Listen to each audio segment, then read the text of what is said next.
Hey everybody, it's Nick here again, coming to you from the Men's Corner. As you can see, I've chosen a new place to shoot in my studio, aka my apartment. This is the room that's I've been using it as my music room. Got my guitar here, and I will not be playing a song for you later. What I will be doing though is talking with you and to you about toxic masculinity and a few small rules that I've personally come up with that I think are constructive to beginning one's personal journey to sort of detoxifying their masculinity, if you know what I mean. I'll get into it later. Anyway, I hope you enjoy what I've got lined up for you, and let's dig in.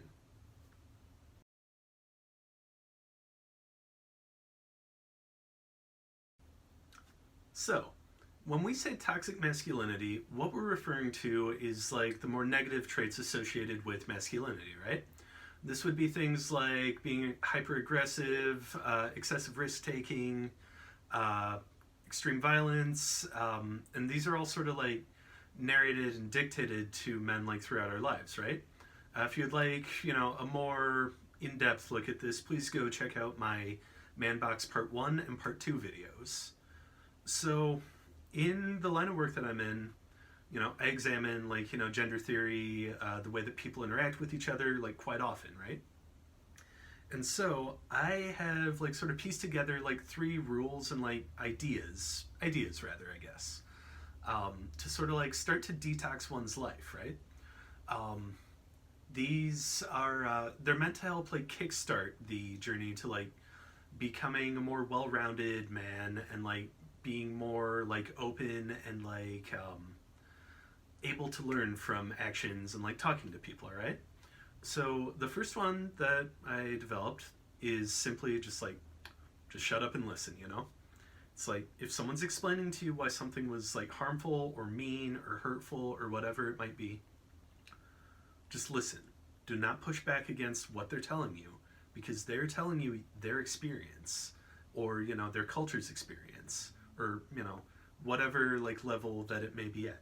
They're explaining to you why something that, has been done is harmful and hurtful, right?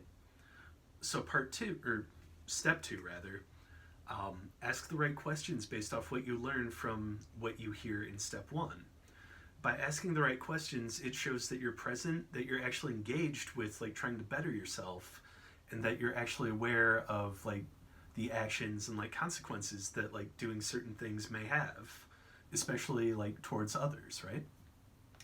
And then number three, this builds upon those previous two, but it's just being able to admit when you're wrong or incorrect, or if just being able to admit that you were in the wrong, right? I think that shows a great deal of humility and a great deal of personal development, right? I know that nobody likes to be told that, hey, what you did was incorrect, hey, what you did hurt someone. People don't like that, I know. But being able to just stop, admit it to yourself, admit it to others, that shows humility, that shows personal development, that shows the beginning of detoxing masculinity. So, I hope what I've laid out has been interesting, thought-provoking, all the, interesting and thought-provoking, yes. I hope you enjoyed it, and I hope that you'll leave me feedback, and I hope that we can have some good discussions in the future. All right? So I'm very excited to film my next couple clips for you, and I look forward to talking soon. All right? This has been Nick. This has been the Men's Corner. Bye-bye for now.